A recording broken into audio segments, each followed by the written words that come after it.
ভারত পাকিস্তান ম্যাচে যেন বিতর্ক শেষ নেই। পুরুষদের ম্যাচের তপ্ত আলোচনাগুলো যখন এখনো ঠান্ডা হয়নি, ঠিক তখনই নারী বিশ্বকাপে শুরু হলো নতুন এক নাটক। কলম্বো 2025 নারী ক্রিকেট বিশ্বকাপ। সবাই তাকিয়ে দুই চির প্রতিদ্বন্দ্বী মুখোমুখি। দর্শকরা নিঃশ্বাস আটকে অপেক্ষায়। ম্যাচ এখনো শুরু হয়নি, কিন্তু মাঠের বাতাসে ইতিমধ্যে ছড়িয়ে পড়েছে বিতর্কের আগুন। হারমনপ্রীত কৌর কয়েন ছড়লেন আকাশে। পাকিস্তানের ফাতেমা সানা আত্মবিশ্বাসী কণ্ঠে বললেন টেলস। কিন্তু এখানেই ঘটল সেই ভুল যা বদলে দিল টসের পুরো চিত্র। রেফারি ও ঘোষক শুনলেন হ্যাটস, কয়েন পড়লো, ফলো এলো হ্যাটস, আর মুহূর্তেই ঘোষণা হলো পাকিস্তান জিতেছে টস। কিন্তু ফাতেমা সময় নষ্ট না করে বলে দিলেন আমরা নেব ফিল্ডিং।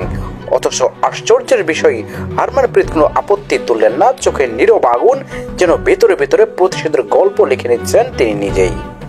এরপর দেখা গেল আরেক চমক। পুরুষদের ম্যাচের মতো এখানেও হ্যান্ডশেক ছাড়াই টস শেষ। দুই অধিনায়কের মুখোমুখি, তবে কেউ হাত বাড়ালেন না। একটা ঠান্ডা সম্মান, কিন্তু তার নিচে গরম প্রতিদ্বন্দ্বিতা। ভারত পাকিস্তান ম্যাচ মানে বাড়তি নাটক, কিন্তু আজ সেই নাটকের শুরু হলো ম্যাচ শুরুর আগেই। একটা কয়েন, একটা ভুল শব্দ আর এক নীরব প্রতিশোধ, সব মিলিয়ে ক্রিকেট পেল এক অদ্ভুত অধ্যায়।